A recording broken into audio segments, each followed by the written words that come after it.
ने डस लिया है, उसको मार दिया है। जन्मेजय ने महाराज एक सर्प मारने का यज्ञ किया है और यज्ञ में आहुतियां देने लगा है, सर्पों को मारने लगा है, सर्पों को मारने लगा है। ब्राह्मण बैठे हैं, बोले ब्राह्मण जितने सर्प हैं उसको आवाहित करो और उनको नष्ट कर दो, नष्ट कर दो, नष्ट कर दो।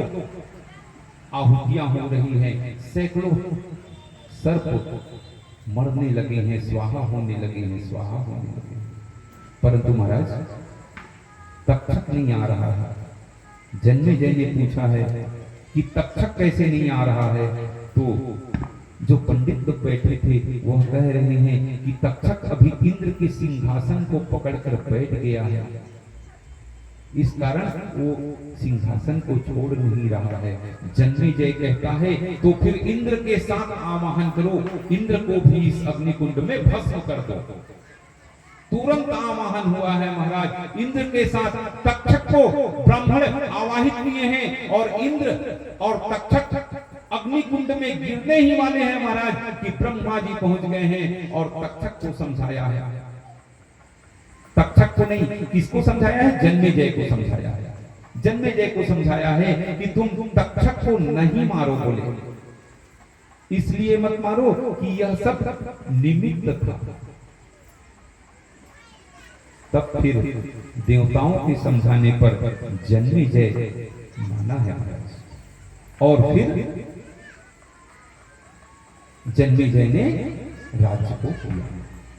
तो सुखदेव जी महाराज कहते हैं, सुखदेव जी महाराज ने राजा परीक्षित से कहा था और इधर सूत जी महाराज सौनक जी से कहे हैं कि जो भी 7 दिवस तक इस श्रीमद् भागवत महापुराण की कथा को सुनता है या सुनाता है, उसके सारे पाप ताप, दैविक दैविक भौतिक ताप, ये तीनों जलकर नष्ट हो जाते हैं। उसके जन्म जन्मांतर का, एक जन्म का नहीं कई जन्म तक जन्म जन्मांतर का पाप नष्ट हो जाता है और पाप नष्ट हो जाने के बाद भागवत श्रवण करता का शरीर जो है वह पाप मुक्त हो जाता है और फिर उसको नवीन जीवन मिलता है महाराज। और जिसको जिस हिसाब से कामना रहती है उस हिसाब से इसको फल मिलता है।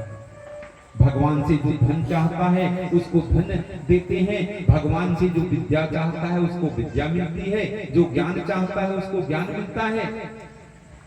और जो निष्काम भावना से इस भागवत को सुनता है उसको फिर राधा जी क्या क्या नहीं दे देती, ऐसी हमारी राधा जी।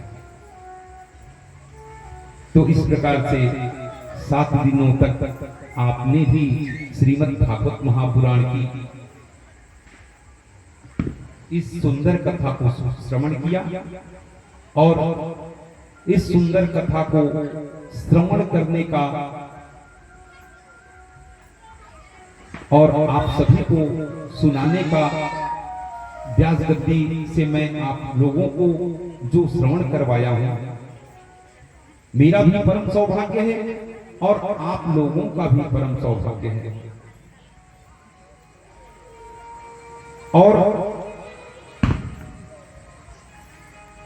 यह जो श्रीमद् भागवत महापुराण की कथा हुई है, इस कथा को श्रवण करने के बाद मनुष्य को, प्रत्येक नर नारी को भगवान के दर्शन होते हैं, भगवान की कृपा मिलती है, भगवान उस पर कृपा बरसाते हैं। मेरे साथ कुछ मंत्र हैं, उसको आप लोग मेरे बोलने के बाद बोल